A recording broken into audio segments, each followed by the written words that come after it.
Iniciamos hoy una exploración profunda, centrada en una frase que resuena muchísimo. Me refiero a Martin Luther King Jr. y su declaración I am a man. Yo soy un ser humano. Para este análisis nos vamos a apoyar en las reflexiones de Ronald Echeverría. Él es un pensador que ha mirado de cerca temas como el edadismo, la economía plateada y, bueno, ofrece una perspectiva interesante sobre qué significa esa frase hoy. Nuestra intención es desentrañar qué implicaba para King y por qué, pues décadas después, sigue siendo tan relevante. A ver, entremos en materia. I am a man. Suena directo, ¿no? Casi una constatación biológica. Pero viniendo de King, sabemos que hay más, que hay capas de significado, que hay más allá de la superficie. Exactamente. La lectura que propone Echeverría va mucho más allá, de una simple identificación de género. Lo presenta como un ideal que abraza a toda la especie humana, hombres y mujeres. A toda la especie. Sí. Es la reivindicación de la dignidad inherente, digamos, y la aspiración a la plena realización como persona, con todos los derechos, las libertades que eso implica, sin barreras de discriminación, sin segregación de ningún tipo. Una libertad total, entonces. Habla de una libertad completa, de cuerpo, claro, pero también de corazón, de mente, de pensamiento, de espíritu. Un ser humano íntegro. Es una visión muy potente, la verdad. Para calibrar el impacto de esa frase en su momento, quizá conviene recordar brevemente quién era Martin Luther King Jr. Sabemos que fue pastor baptista, activista. Ujú. Y una figura absolutamente clave, fundamental diría yo, en la lucha por los derechos civiles de la población afroamericana en Estados Unidos. Un aspecto esencial que Echeverría también subraya es su compromiso, inquebrantable, con la no violencia. Ese era su método. La no violencia como método, sí. Era amplia, ¿sabes? No solo combatió la segregación racial, también alzó la voz contra la guerra de Vietnam y dedicó esfuerzos a combatir la pobreza en general. Buscaba una justicia social más abarcadora. Claro. Su influencia fue tal que le dieron el Premio Nobel de la Paz en 1964. Imposible olvidar su discurso I have a dream, yo tengo un sueño. Fue en la marcha sobre Washington de 1963, ¿verdad? Echeverría recupera citas esenciales de ese momento, como la referencia a la Declaración de Independencia. Sostenemos que estas verdades son evidentes por sí mismas, que todos los hombres han sido creados iguales. Exacto. Y esa imagen tan conmovedora de su anhelo para sus hijos, que vivan un día en una nación en la que no serán juzgados por el color de su piel, sino por el contenido de su carácter. Ese discurso lo catapultó sin duda alguna. Lo convirtió en uno de los grandes oradores no solo de Estados Unidos, sino del mundo. Su elocuencia, todavía se estudia y se admira hoy. Sí, totalmente. Sin embargo, la historia tiene ese giro trágico, ¿no? Fue asesinado en Memphis en 1968, solo 4 años después del Nobel. Un magnicidio que marcó el siglo XX, sin duda. Terrible. Pero, como apunta el análisis de Echeverría, su legado demostró ser más fuerte que la violencia. Trasciende su propia vida, trasciende las fronteras de EU y continúa siendo fuente de inspiración para quienes buscan sociedades más justas, más libres, globalmente. Y es precisamente esa conexión con nuestro tiempo lo que hace tan interesante el análisis de Echeverría. Argumenta que el legado de King no es una pieza de museo, sino que nos interpela directamente hoy, en pleno siglo XXI. A pesar de los saltos tecnológicos espectaculares Internet, inteligencia artificial, redes que nos conectan al instante, parece que como sociedad global, pues arrastramos problemas muy profundos. Totalmente. Y lo fascinante, y Echeverría pone el foco justo ahí, es la paradoja. Vivimos hiperconectados, con acceso a información como nunca antes, y sin embargo persisten déficits enormes. ¿Como cuáles, por ejemplo? Pues mira, su análisis menciona las secuelas aún palpables de la pandemia de COVID-19. Eso dejó al descubierto muchas fragilidades, ¿no?, en sistemas sanitarios, sociales. Señala conflictos bélicos activos, como la guerra en Ucrania, que nos recuerdan lo precaria que puede ser la paz. Cierto. Y subraya cómo metas globales ambiciosas, como las de la Agenda 2030 para el Desarrollo Sostenible, pues avanzan con demasiada lentitud. Metas como erradicar la pobreza extrema, actuar contra el cambio climático, objetivos cruciales. O sea, que la tecnología avanza a pasos agigantados, pero la solución a problemas humanos fundamentales parece estancada. O incluso retroceder en algunos casos. Y Echeverría añade más elementos a esa lista de pendientes, ¿no es así? Sí, sí, profundiza en las brechas sociales y económicas que no se cierran. Las diferencias entre países desarrollados y aquellos en desarrollo o en situaciones de gran precariedad siguen siendo abismales. ¿Y eso se traduce en? Pues se traduce en carencias muy concretas, falta de infraestructura básica, acceso desigual a una sanidad y educación de calidad, sistemas de protección social débiles o inexistentes. Todo esto conecta directamente con la lucha de King, ¿ves?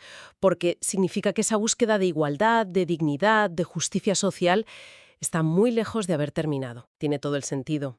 La lucha por ser un ser humano pleno, con todo lo que eso implica, sigue vigente si esas condiciones básicas no están garantizadas para todos. Exacto. Y Echeverría añade una capa más de complejidad. Señala cómo factores culturales, o lo que él llama falsos nacionalismos, siguen actuando como motores de exclusión, como justificación para diversas formas de discriminación en distintas partes del mundo. O sea que esa visión de King, Ujú. Donde el carácter importe más que cualquier etiqueta externa, pues sigue siendo una meta por alcanzar, todavía. es interesante cómo conecta esa lucha histórica con los desafíos de ahora. Detalla Echeverría esas formas de discriminación que persisten hoy, esas que chocan con ese ideal de ser humano pleno. Sí, sí. En su análisis enumera varias que considera especialmente relevantes hoy en día. El racismo, por supuesto. El eje central de la lucha de King, claro. Claro. Pero también el edadismo, la discriminación por edad. Un tema que Echeverría explora mucho. Y que afecta tanto a personas mayores, piensa en estereotipos que las infantilizan o deshumanizan. Sí, eso se ve mucho. Ujú. Como a jóvenes, a quienes a menudo se les cierran puertas por una supuesta falta de experiencia. Menciona también la discriminación por sexo, que aunque ha visto avances, persiste. La discriminación por discapacidad, por origen social, nacionalidad, religión, ideas políticas, estatus migratorio. Vaya, es una lista larga. Es una lista que nos recuerda cuántas barreras artificiales creamos aún como sociedad. Esa inclusión del edadismo es particularmente interesante. Conecta la lucha de King con un campo que quizás, a priori, no asociamos directamente con él. Efectivamente. Echeverría reconoce que King no centró su activismo específicamente en la edad, pero argumenta, de forma bastante convincente creo yo, que los principios de igualdad y dignidad son universales y, por tanto, perfectamente aplicables a la edad también. Claro, la dignidad no debería tener edad. Justo. De hecho, introduce un concepto propio, el edadismo precoz, que desarrolla en su libro Reescribiendo el edadismo. Se refiere a cómo los prejuicios por edad, sobre todo en lo laboral, empiezan a afectar a las personas mucho antes de lo que consideramos la tercera edad. Edadismo precoz. ¿Y cómo explica que arraigan esos prejuicios? Pues, para explicarlo, Echeverría se apoya en ideas de la neurociencia. Menciona cosas como la forma en que nuestro cerebro puede, digamos, internalizar y replicar actitudes sociales que observamos, consolidando así los sesgos casi sin darnos cuenta. O sea que estos prejuicios pueden tener raíces más profundas de lo que pensamos, casi a nivel neurológico, según esa perspectiva. Eso sugiere su análisis, sí, y añade una advertencia importante de cara al futuro. El papel de la inteligencia artificial. La IA ¿En qué sentido? alerta que si no somos cuidadosos en cómo diseñamos y supervisamos los algoritmos, estos podrían automatizar y acelerar la exclusión basada en la edad, por ejemplo, filtrando candidaturas en procesos de selección de forma invisible y sesgada, si no vigilamos. Una llamada de atención muy pertinente en la era digital en la que estamos. Pero el análisis de Echeverría no se detiene ahí, ¿verdad? Introduce también una nota de cautela sobre cómo se llevan a cabo estas luchas por los derechos hoy en día. Sí, y este es un punto que invita a la reflexión crítica. Echeverría advierte sobre el riesgo de que estas causas justas, estas banderas de lucha, sean instrumentalizadas políticamente. Instrumentalizadas. Según su perspectiva, existe el peligro de que grupos situados en extremos políticos, él menciona específicamente en su texto a sectores de la izquierda radical, adopten estas banderas, la lucha contra la discriminación, por ejemplo, para promover agendas propias, agendas que él relaciona con la lucha de clases o la búsqueda de poder. Entiendo. Y también señala cómo gobiernos de corte populista o autoritario pueden usar retóricamente estas causas, hablar mucho de derechos, mientras en la práctica vulneran otros derechos fundamentales. Es una advertencia a estar atentos, entonces. Es, en esencia, un llamado a la ciudadanía a mantener un espíritu crítico, a discernir las intenciones detrás de los discursos, ¿sabes? Entiendo. Es una perspectiva que señala la importancia de no solo defender una causa, sino también de examinar quién la defiende y con qué fines reales. Entonces, frente a ese riesgo de manipulación que él plantea, ¿cómo define Echeverría una lucha por los derechos que sea legítima, siguiendo esa línea de pensamiento que traza desde King? Pues la enmarca en la tradición de figuras como Martin Luther King Jr. y Abraham Lincoln. Para Echeverría, la lucha legítima es aquella centrada en la defensa y promoción de los derechos humanos fundamentales e inalienables, para todas las personas, sin excepción. ¿Derechos fundamentales cómo? Incluye derechos esenciales como la vida, la libertad de pensamiento, la libertad en un sentido amplio, el derecho a la propiedad privada, y el derecho a la autorrealización personal y a la acción libre. La clave, desde este punto de vista, es que esta lucha debe sustentarse en principios universales y éticos, sin transgredirlos. Y sin coacciones. Exacto.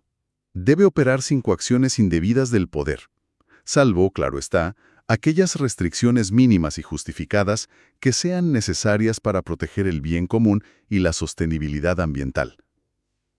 La legitimidad, por tanto, derivaría de esta base de principios universales, no de su uso como herramienta para agendas partidistas o ideológicas específicas. Esa es la idea central. Queda claro.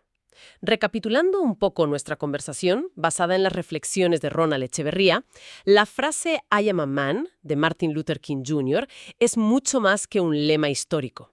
Muchísimo más.